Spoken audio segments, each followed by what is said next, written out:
Good afternoon and welcome to the Denton Black Film Festival.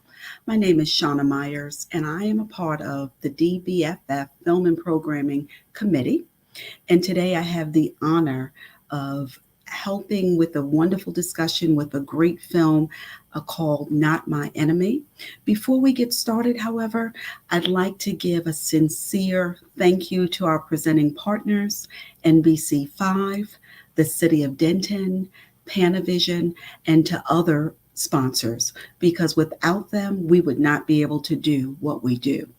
So, with that being said, I'd like to also talk or introduce the DBFF uh, Programming Committee Director, who is Linda Eady. She's going to join us.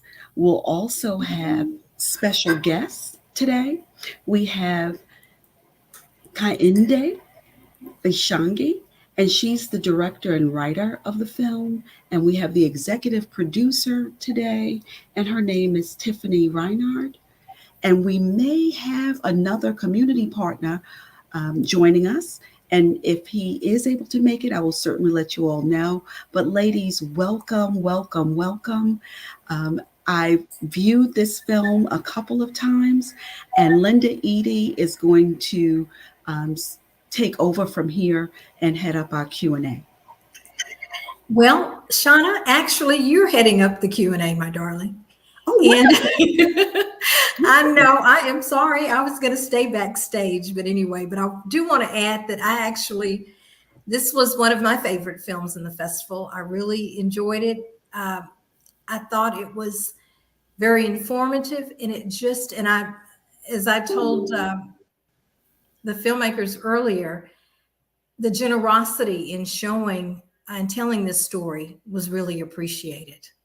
And Shauna, I don't know if what's going on with your video now, but if you're not here, I'm going to go ahead and get this conversation going. Hello, Ron. Thank you for joining us too. Ron is with the Texas Veterans Commission, and he's going to be part of this conversation. He was able to, when we had the in-person screening, Ron was at that particular screening, was able to fill some questions and help with that. And I suppose Shauna will be back with us at some point. But anyway, let's get this show on the road. And I think one of the things I mentioned earlier that I was really interested in is understanding really, Kende, how did this story come about? I mean, how did you end up sharing this story? How did you hook up with Tiffany to do this? Just background on how this project came into being. Thank you, Linda. It began with a dear friend of mine, Keisha McKee, who is a choreographer. She has a dance company in New Orleans called KM Dance Project. She asked me to choreograph a work for her company. And at that time, I was thinking about this work in my head, which would be called Not My Enemy. At that time, it was just for a dance concert, a modern dance production performance. And so that's why I really honed in and started working on it. The idea had been in my mind for 4 or 5 years, probably longer. And just slowly over time, I started putting it together. The idea came because around this time, I was trying to understand my birth father's choice in life of not being present to raise me. And my godmother was trying to work with me on getting over my sadness and hurt and disappointment around this and helping me to forgive. And she recommended that I use my art form. My primary art form is dance, and I have choreographed. I am a choreographer. And so I used this opportunity to delve into the work. And so it was at the premiere of the performance, Not My Enemy, in New Orleans, Louisiana, that at the performance, at the very end, it was a veteran that came up to me, and it was the look in his eyes, the sincerity in his voice of how impactful it was to see his story. And he was there with his family. He had never seen dance before, and that he got it meant a lot. And that he said, now my family knows what I went through. And that's all he said. Thank you. And he walked away. And that a man who wasn't familiar with the art of dance could see himself in that, I realized was a really big thing. It was elders and mentors in the community, Nana Anawa and Dr. Sarisi Olatunji, who work in social work and psychology, that encouraged me to give it a broader platform. So I just sat with that for a couple of years, and then along came my colleague, Tiffany, at Florida State University. So I had the idea in my head, but I didn't really know if a film would really work. So I didn't really tell Tiffany that I wanted to do this film. I was just kind of interested. So I just pitched it to her saying, hey, I have this thing and I'm thinking about it. So she listened to me go on and on and on. And she said, sounds like a film to me. And so that was the beginning of the journey around 2017, I believe it was, that we slowly began working on the film. Okay. Well, Tiffany, how did you connect? I mean, when you first heard the story, I mean, what was your process in terms of getting involved in it, creating, turning it into a film and working with Canday? Well, I make documentary films, and I'm also a dancer, and sometimes the documentaries have nothing to do with dance. Sometimes they intersect. So I straddle these two worlds, and usually when a film starts, it's because I had a conversation with somebody, and I usually say, this sounds like a film. And so, I enjoy putting my energy into telling stories that I think humanize us, or kind of tackle issues that might be stigmatizing or dehumanizing. Like, I just feel like making films, it has been a way to take the concert dance stage conversation to another audience. So, it's great I've been hearing Canday talk about this story, and I had no idea that she had really been thinking of it as a film. Like, it was an authentic response of like, this totally sounds like it would be a great documentary. So it's, as she said, it's been kind of we started, I guess, about 4.5, 5 years ago, and it's kind of been a slow process. And then with the pandemic, like shifting gears and kind of figuring out how to keep the momentum going forward. And I've just been really honored to be a part of her project and this process, and admire the vulnerability, like just all along the way, the level of like willingness to like tap into really emotional stuff has just been really, really inspiring and powerful to watch. It makes me think about, my own life, my relationships. Oh yeah, absolutely. And I think Shauna is back with us now. So Shauna, are you there? Yes, can you hear me? Yes, we can. And I'm going to turn it over to you now. Wonderful. Well, I thank you. And Ron has already been introduced. However, I didn't get to say hello to you, Ron. And I just wanted to say hi. And I was bragging to the ladies earlier before you joined, letting them know how you handled their film so gingerly and how the audience was just so responsive. And you gave some interesting feedback about how you connected with these different films. And I was wondering if you could share that experience with both of them. I will be honest. I wasn't expecting to be affected as much as I was. Mm-hmm.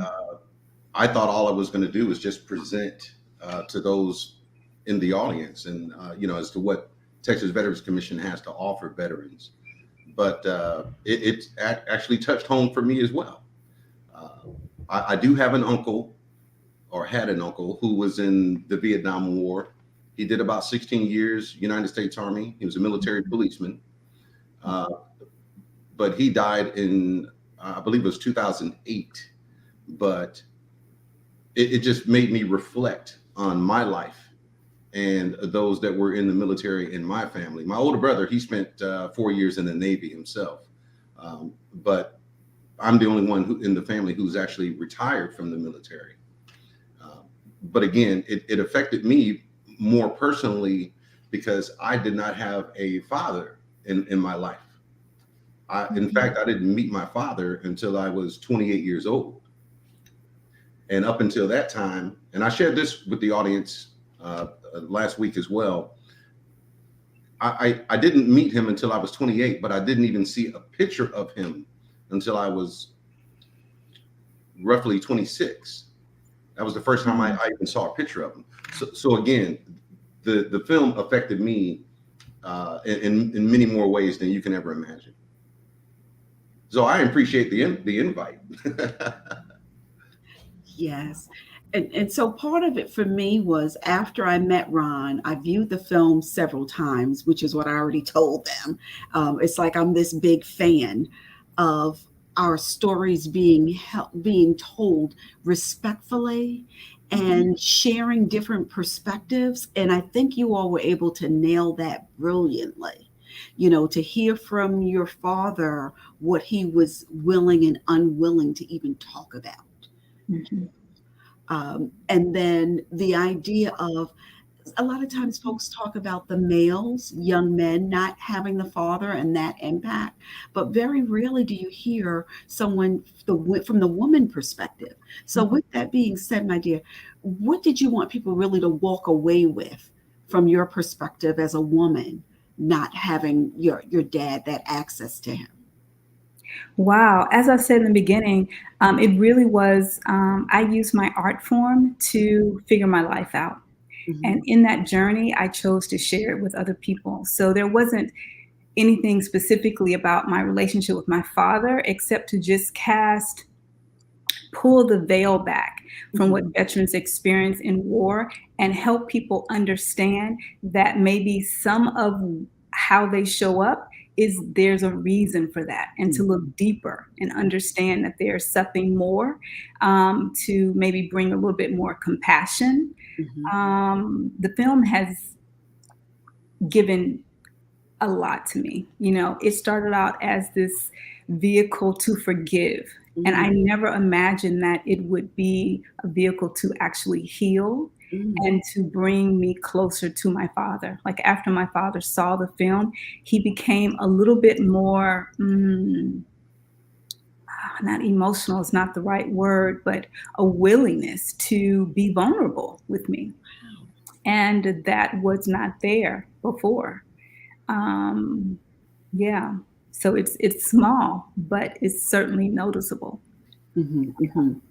And Well, so hopefully people can see the film and understand that, the toll that war has on the mental psyche and the spirit of the people, and we can understand that and mhm. hopefully create systems and organizations and funding to support them so that when they're no longer in the military or, just still in the military, that they're able to be whole people in our society. Absolutely. And Ron mentioned something that I thought spoke volumes. He's talked about helping people with something as simple as a resume, right? So I'm looking at the tall order of a veteran, of what you're doing, putting your life on the line, your training. And then Ron says, well, now we have to speak. Uh, speak a different language in terms of writing it down so that they're transferable skills. You know what I mean? Like I think about that in terms of my life, but how does a veteran do it? You know? So Ron, with that, what would you say in terms of like someone like Tiffany, like when you're working on, when you decide that this is something you're going to take on, right? How do we also do something in terms of helping people with uh, helping life take on a different shape, but being respectful of those persons that were telling their story, Ron, and then helping them to really live because we're more than just what we do in terms of a job, right? Yes. Uh, so my last 11 and a half years in the Army, I was a United States Army recruiter. In fact, I was a station commander down in Chiefland, Florida, and also Millington, Tennessee. Uh, but one thing we've learned as recruiters, you have to ask open-ended, fact-finding questions. I'll say that again. You have to ask open-ended, fact-finding questions. And that's the only way. In other words, don't ask a question in order to get a yes or no response. Get them to speak. get them to expound or articulate what they're feeling, thinking, their experiences, even when they're describing the job that they did in the military. And there's over 250 types of jobs in the Army. You don't have to do, combat jobs. You can pick what you want based on your scores on the Armed Services Vocational Aptitude Battery. So again, even when they're speaking about their jobs, you want them to expand or expound on what they did. That enables us as Texas Veterans Commission Veteran Career Advisors to better translate their military skills or their military jargon into civilian terminology. So if you were a station commander for the United States Army Recruiting Office, you were actually a manager, an office manager. Mm-hmm. So we help them articulate that and put it on their resume, to include mentioning that and just that wise within the interview as well, when they go for their job interviews, whether it's virtual, whether there's a 4-panel job interview where there's 4 people and they all ask you 3 or 4 questions. But we teach them how to relax and to articulate their experiences. Kayende, if there could be a part 2, help me go down this rabbit hole for a minute. What else would you want to put on the screen when it comes to this whole story?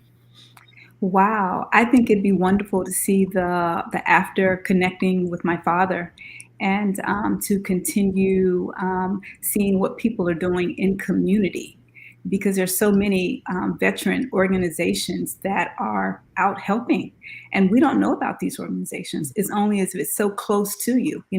We have our Tuesday giving. We have all these ways of drawing funding towards us, and we need to amplify the voice of these veteran organizations. And I think to hear my father's voice, and to hear what other people are doing in the community and how veterans are working to thrive in society after serving the country would be a next step for me. That just sounds. I don't know about what Tiffany thinks, but that's what I'm thinking. I'm getting ideas. Are you getting ideas? I'm getting ideas. Yes, because I know Kayende has a desire to add more on to the live dance performance. So I'm like, we can document the making of dance. There are a lot of parallels. What Ron was saying about asking open-ended questions. It's like very similar to documentary filmmaking.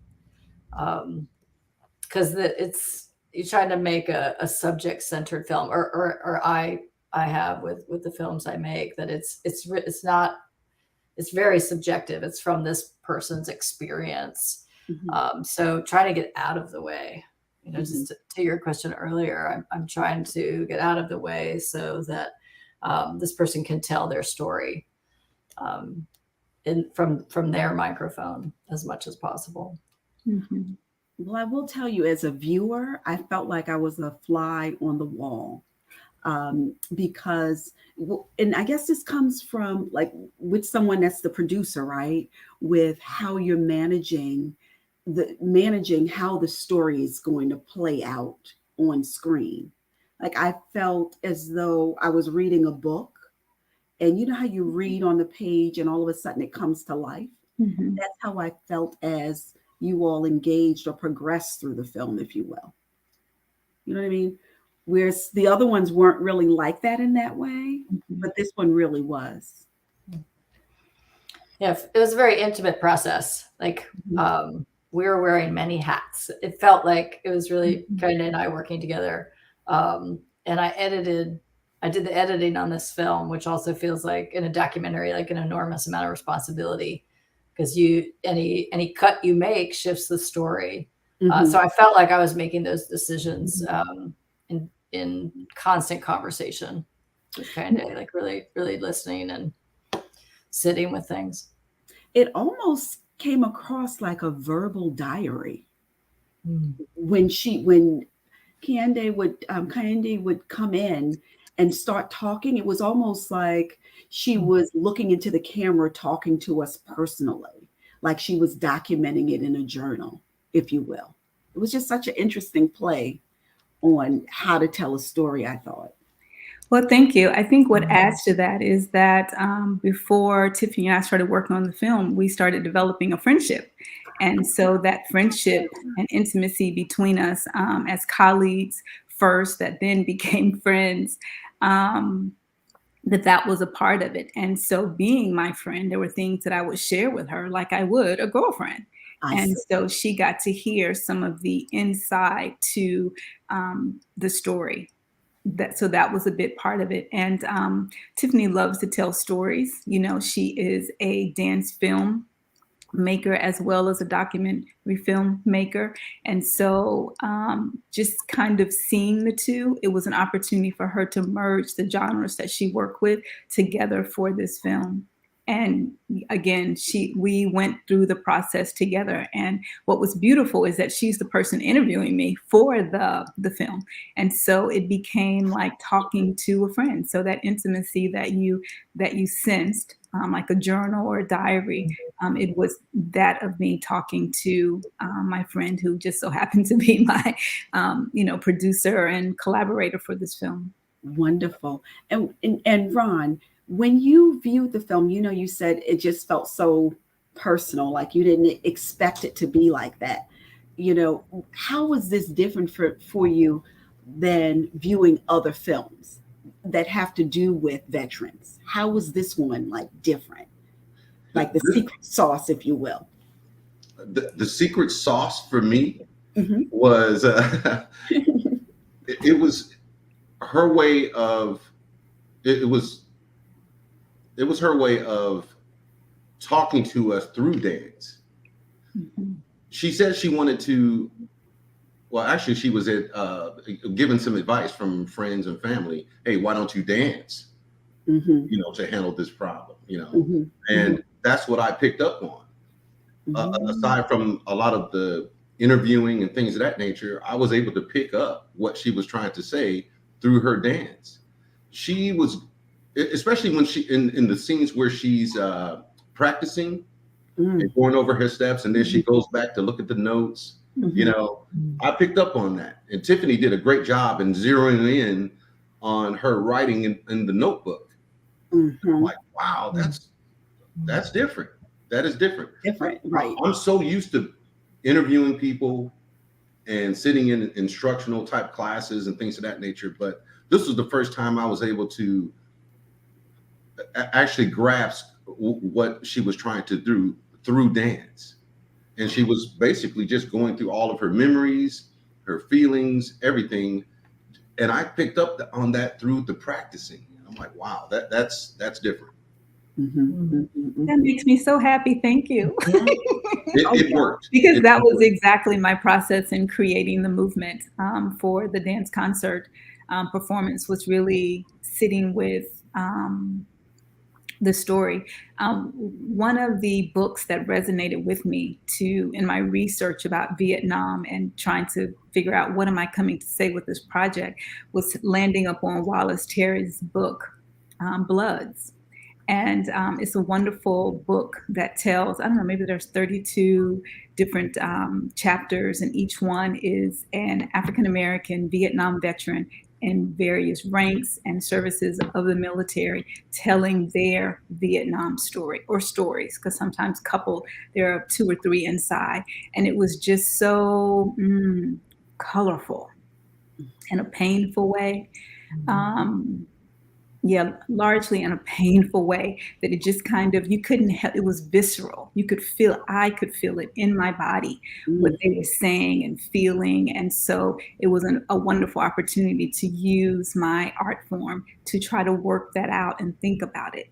And I'm also a somatic practitioner. And so somatic practice is all about embodying, not just in your head, but your heart and your physical body. So coming up with, how does it feel in my head to be afraid, in my body to be afraid, in my spirit to be afraid? What does that look like? What does it move like? And then taking their stories plus the stories that my father told to me over many years, and figuring out and working through, does this feel like what I saw or what I read or what I heard, until I was able to marry steps that I felt did the story justice. Can I ask a question? Yes. Shauna? Surely. It's Kende, right? Kayinde. Kayende. I had a question concerning the scene where you were telling the black dancer and the white dancer to, hey, work out your own movements in this. Just express yourself and how you would feel in that situation when it comes to the conflict between you two. What gave you that idea? Were you allowing them to express themselves and be creative, or were you zeroing in on something? I was definitely zeroing in on something. In dance, we call it a structured improv. So they have a prompt. They have ideas that they're to work within, and from that, and from that, they come up with it. So they had ideas of resistance and pushing against things. That was pretty much theirs. Each person in that section of the dance had something they were working with. If it was lightness and freedom and uplifting, like everyone had a prompt, and they were the only one in that section that were two paired together. And so the idea of race came about because it's talked about, the difference in the way that Black soldiers and white soldiers were treated at the time, and the concern for that, the tension about that. So it was, well, how do we use this moment, which is historically documented, in this to tell this story? And how do we do it respectfully? Because at the end of it, what you always hear when you read or listen to the people is that no matter what we have going on, we are fighting together. And so how do you show that inside of this moment? Despite any racial conflicts or personal conflicts, how do you show that resistance and rebounding from and rising up out of? Yeah. Just amazing. We have an audience question. Let's see here from Decatur Rashawn. And this is what it states, or the person is posing. How did you relate to the men who told their stories?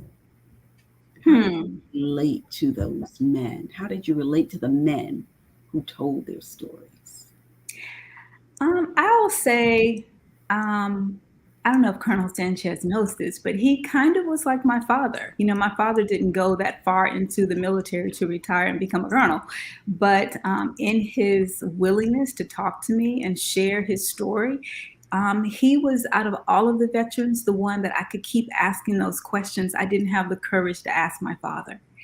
And for whatever reason, he was willing to share that with me. And so it gave me more insight to what my father may have felt then, as well as what he may continue to grapple with today. So that was for him.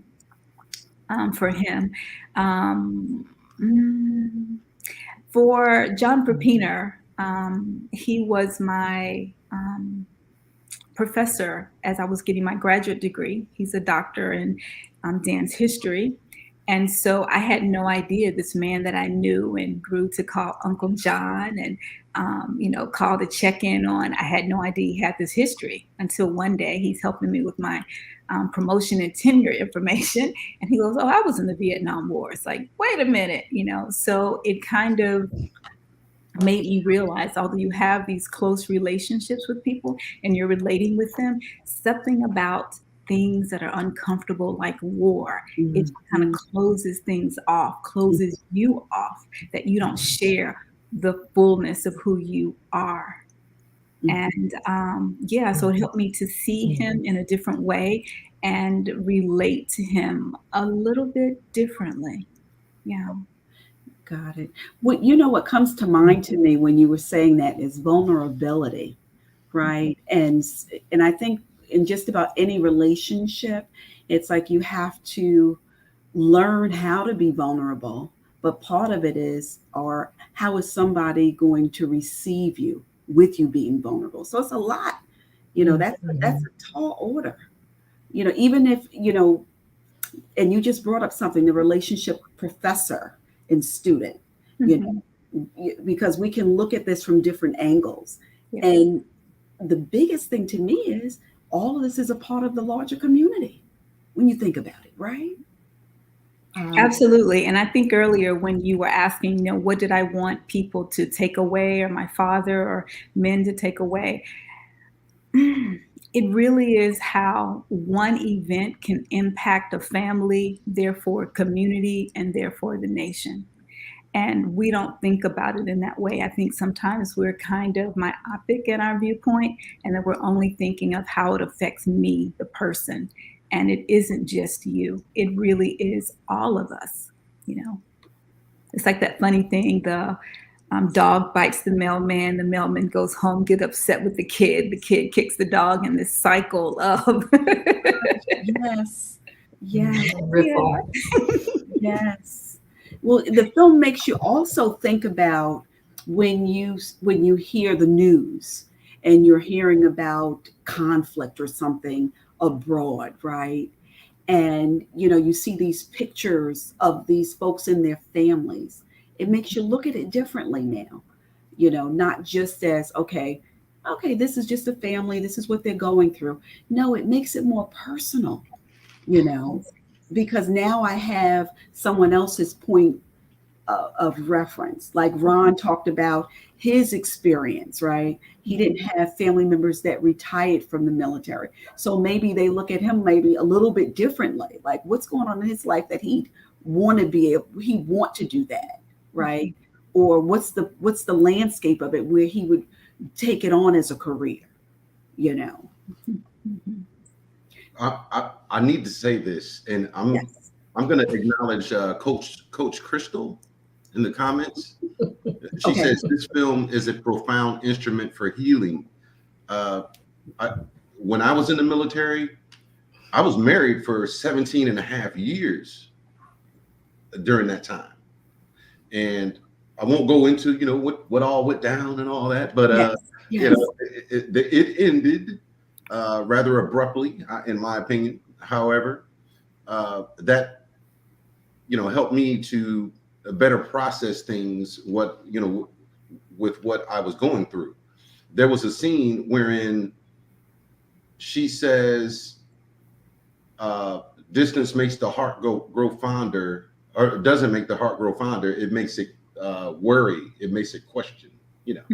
And I'm like, wow, that and how it tied in with Vietnam, it helped me understand what the wives were going through when the men came back, Mhm. how different they were, and things of that nature. So it was very profound in the healing process when I was able to use the film to answer some of my own personal questions and what I was going through. Mhm, mhm. Well, one of the things that came to mind to me was what kind of resources are available to help people transition back into society, and most importantly, with their families. So families know what signs to look for. It's almost like I know if somebody has certain, if they have a cold or if they have a fever, how to treat it, right? You can do some research, you can figure it out, right? When somebody's coming back from active military service, like active war, do we have services that are available to help people, with this now as they come back? Just the families? So with the Texas Veterans Commission, we partner or collaborate with a Mhm. lot of organizations that I see. provide services for veterans. We do have programs within our organization that help as well. We have the Texas Veterans Commission's mental health program. Mhm. And again, we're able to bring the veterans together, help them collaborate and meet up with organizations to help with the services that they need. But we also implemented the Texas Veterans Commission Women Veterans Program, Mhm. allowing the women to get into their own groups so that they can feel more comfortable speaking amongst themselves. If they're interested in starting their own business, Mhm. everything's free of charge, by the way. Let me make that clear. Oh, that's excellent. So if you're looking to start your own business, we have the Texas Veterans Commission's Entrepreneur Program. And even our Texas Veterans Commission's educational program helps veterans navigate the monies that they're entitled to, either through the state or through the government. you'd be surprised. A lot of veterans aren't even aware of the benefits that they have. No idea.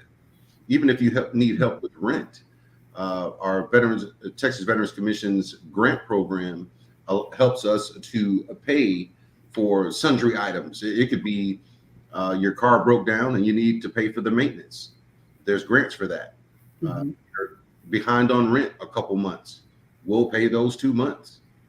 You can only do it once a year, though. At least you're allowed to come back the following year and get the monies. So there's a myriad of programs and a myriad of organizations out there that can help veterans. They just need to self-identify.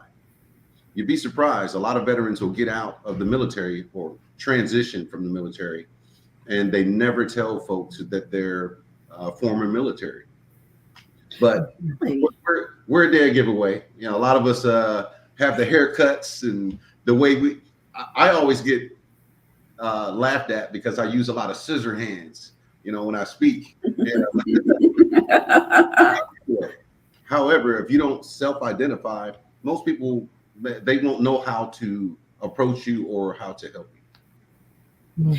But what about someone like myself where, you know, my parents weren't in the military, you know, I didn't do any type of service like that, but I'd like to volunteer. I'd like to help. What's a good way or segue where someone like myself can assist without coming across as being intrusive, right? Because that's the biggest fear for me, that someone thinks that I'm either judging them, trying to tell them how to, you know, how they should engage. How does someone like myself get involved?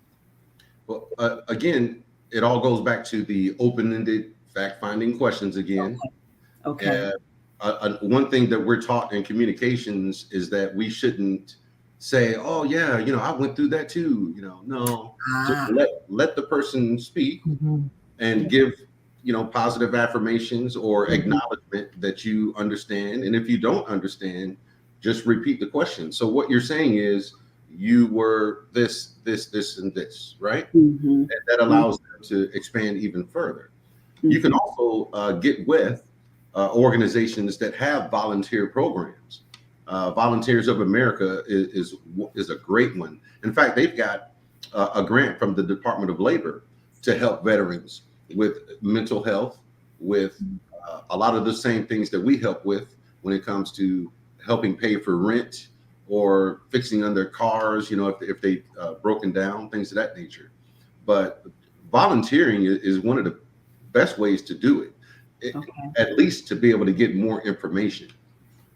Sure, absolutely. So now I did ask Kayende what else she'd want to see, and I'm thinking between her, with the chemistry that both she and Tiffany had, if they could tell us off the cuff what they couldn't put in this film. Like it just seems like it was so much that even more that could have gone in here, you know. Can you give us any juicy tidbits of something that you really wanted to put in, but it was like, okay, they can't sit in this theater for 4 hours? Wow. There's so much. I'm not going to add to it. I'm going to give Tiffany a moment to think and let her do that. But I will say that when I first came to Tiffany, you know, to pitch this idea quietly, I really thought that it was going to be a dance film. I thought I was going to take the concert version and make it into a dance film. And somehow through that, it would serve to let the wider, you know, public know about PTSD and how it affects the veterans as well as the community, right? And so the more we started working on the film, you know, I don't know who said it first, but it was like, it feels like it should be a little longer. I think we need a historian. Yeah, I think we need a psychologist. Yeah, I think we need, you know, and then it just kept going. And so it is what it is now. But there's so much that was left on the floor, so many stories that the veterans shared. I don't know, Tiffany, you have some good ones that we left out. Well, you know, it's funny. I when I think about what we couldn't add in is because those interviews, you know, some of them are 2 hours long, and there is so much beautiful storytelling happening. And actually Coach Crystal, who just had a comment, is Crystal Brown, and she is interviewed in the film as well. You know, the story that she tells through the Moth Radio Hour, you know, that whole story is just tremendous. And there's a lot of dancing footage that obviously isn't in there. But just to flip it, there's also many things we wanted to include that we didn't get to, we didn't get to interview anybody from the VA or speak more with a spouse. So there's also like, there's so much more we wanted to like do and film to include, because it is such a deep story that has roots that go out in all different directions and impact so many communities. Yeah, and I really appreciate Tej as a historian, and this is his research area, to point back to history to help us understand how we ended up where we are. There's so much that he said about the history of war, the social, economic, just racial, like all of the systems and politics and things like that that influence war. And to hear about it, for me, was very, very impactful, Yeah, that's a whole nother historical documentary of just Tej talking, because it was just that was like 3 hours of him just question really? after question. Mm-hmm. Wow. And when that was being presented on the screen, I kept thinking a war within a war, right? That was what was going through my mind, and I kept thinking, wow, this is almost like 3 films going on right now.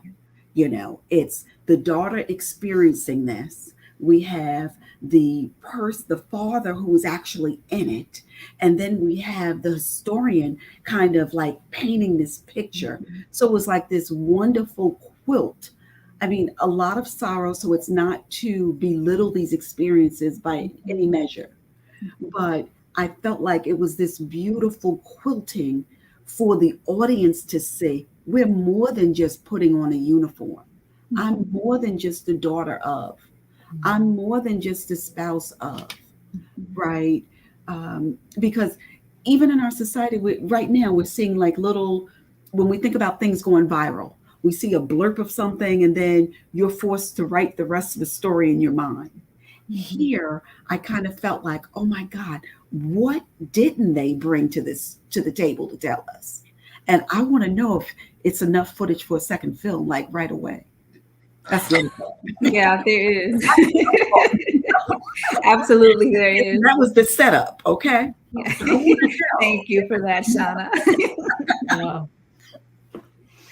Thank you. I have another question, if you don't mind. Excellent. Go for it. This is for Tiffany. Was there something that you captured on camera that you said, wow, I didn't expect to see that, or wow, this is going to make for some great filming, or did you plan everything and everything worked out for you?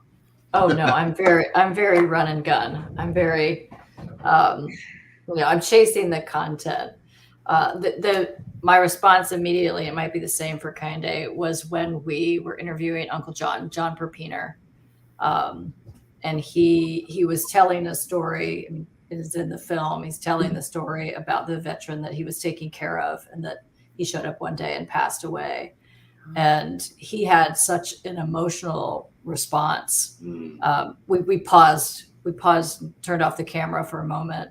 That was really powerful. And I wasn't so much thinking, oh, this is going to be great in the film. I was more just like, my heart was just like, coming out of my chest at that moment, because it was clear it surprised him. This feeling just like erupted inside of him. So that definitely sticks with me. And other moments, with all of the veterans we talked to, but that was particularly powerful. I remember the colonel mentioning, the VA back then. Yeah. They got so much money back then, but they didn't funnel the monies towards, mental health and things of that nature. So that was a surprise to me when I saw his emotional reaction after having said it. he just started breaking down, you know. Yeah. Yes. But one thing that surprised me in the film, Tiffany, and it reverts back to the question, was there anything that surprised you that you filmed? There was a moment in the film where the soldier is leaning back very slowly, and I'm thinking, wow, you know, when's he going to drop in the water? But he just kept going and going and going. But one thing I noticed in the background, there were, oh, I'm sorry, I see my fingers disappearing, but I have to use this visual. There was either boats or there were buoys, and they were slowly moving in towards each other in the background on the water, the lake. Mm-hmm. And I said, wow, you know, did she plan this? Did she say, okay, action? And then, you know, but ironically, he fell in the water before the buoys met. That was impressive to me. You know, even the stuff that's going on in the background that most people don't even notice. So kudos to both you guys. Great, excellent film. Excellent. A lot of improvisation. You know, a lot of kind of, I think a lot of that dance training kicks in for both of us, of reading the room, sensing the energy of what's happening, trying to catch things in these serendipitous moments as they happen. That's what I enjoy about filming, is not exactly knowing what's going to happen and having to be on the balls of my feet. Mm-hmm. Thank you. Well, I tell you, the film itself is making me look at other folks in my life that have been in the military a lot differently. You know, because you always think that you're empathetic enough, that that you listen enough.